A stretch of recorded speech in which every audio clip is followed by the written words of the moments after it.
Assalamualaikum warahmatullahi wabarakatuh. Apa kabar kalian semua? Semoga sehat selalu dan diberikan lindungannya oleh Tuhan Yang Maha Kuasa. Pada kesempatan kali ini kita akan membahas mengenai karakteristik wilayah daratan dan perairan Indonesia yang merupakan bagian dari bab Indonesia sebagai poros maritim dunia. Kita mulai dari karakteristik wilayah daratan Indonesia. Wilayah daratan Indonesia terdiri dari ribuan pulau, baik pulau kecil maupun besar. Pulau-pulau tersebut memiliki kenampakan relief yang bervariasi. Pembagian karakteristik wilayah daratan Indonesia dibagi menjadi 3: dataran rendah, dataran tinggi, bukit, dan gunung. Kita mulai dari dataran rendah. Dataran rendah merupakan wilayah dataran yang luas terletak pada ketinggian kurang dari 300 meter di atas permukaan laut. Dataran rendah di Indonesia membentang luas di sepanjang Pulau Sumatera, Kalimantan, Jawa, Sulawesi, Nusa Tenggara, hingga Papua, serta pulau-pulau kecil lainnya. Sebagian besar penduduk Indonesia bermukim di dataran rendah. Berikutnya ada dataran tinggi. Dataran tinggi merupakan dataran yang relatif rata pada ketinggian lebih dari 300 meter di atas permukaan laut. Dataran tinggi berada di daerah pegunungan atau dikelilingi oleh bukit-bukit. Daerah dataran tinggi umumnya memiliki suhu udara yang rendah atau cocok untuk dimanfaatkan sebagai perkebunan seperti perkebunan kopi, teh, dan sayuran. Selain itu, dataran tinggi bisa dikelola sebagai tempat wisata. Contoh dataran tinggi di Indonesia ada beberapa. Contohnya dataran tinggi Gayo di Aceh, dataran tinggi Dieng di Jawa Tengah, dataran tinggi Buni di Sulawesi Selatan, ada dataran tinggi Sudirman di Papua. Bukit dan gunung. Bukit dan gunung berbentuk seperti kerucut atau kubah. Bukit lebih kecil dan lebih rendah daripada gunung. Ketinggian bukit lebih dari 300 meter di atas permukaan laut, sedangkan gunung memiliki ketinggian lebih dari 600 meter di atas permukaan laut. Ketinggian bukit hampir sama dengan dataran tinggi. Perbedaannya adalah bentuknya. Bukit berupa kerucut, sedangkan dataran tinggi adalah daratan yang cukup luas. Rangkaian beberapa gunung terkait secara geologis membentuk pegunungan. Indonesia memiliki banyak gunung api karena dilewati dua jalur pegunungan dunia, yaitu Sirkum Pasifik dan Sirkum Mediterania. Di Indonesia, pegunungan Sirkum Pasifik membentang mulai dari Sulawesi Utara, Kepulauan Maluku, hingga Papua. Sedangkan pegunungan Mediterania membentang mulai dari ujung utara Sumatera, Jawa, Bali, Nusa Tenggara, hingga Kepulauan Maluku bagian selatan. Berikutnya kita akan membahas mengenai karakteristik wilayah perairan Indonesia. Wilayah laut Indonesia mencakup lebih dari 60% luas Indonesia. Penentuan wilayah laut suatu negara diatur pada Konvensi PBB tentang Hukum Laut.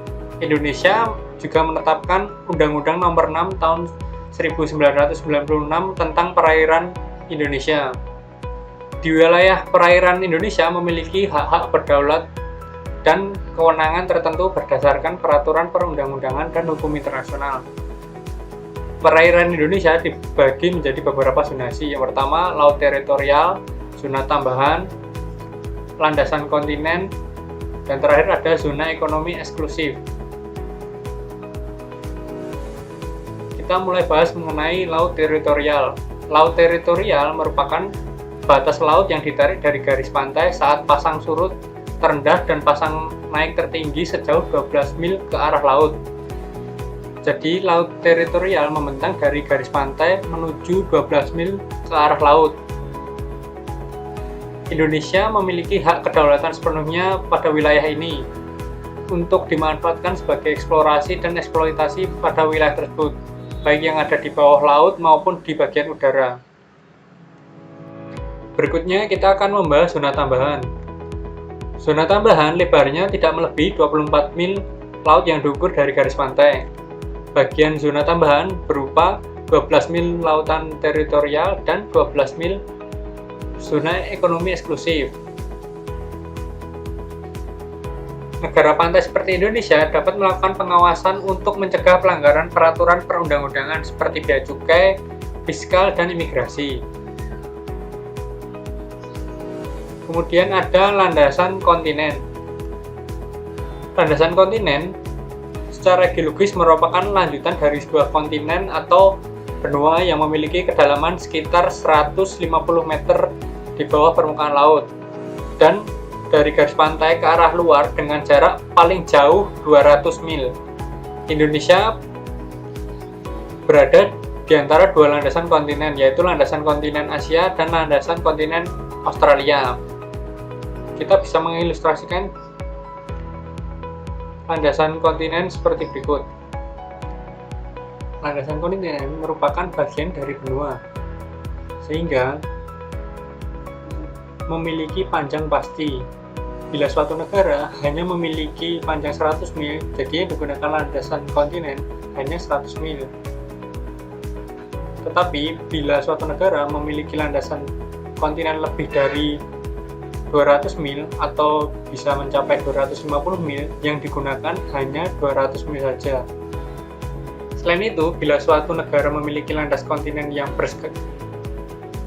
berdekatan dengan landas kontinen negara lain, maka akan ditarik garis lurus sama panjang dari garis pantai masing-masing negara yang kemudian dibagi menjadi dua.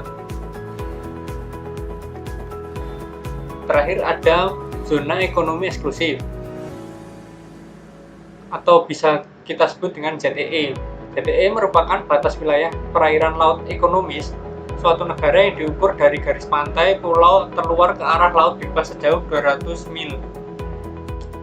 ZEE diatur pada Undang-Undang Nomor 5 Tahun 1983 yang memiliki hak untuk pertama melakukan eksplorasi, eksploitasi, pengelolaan, dan konservasi SDA.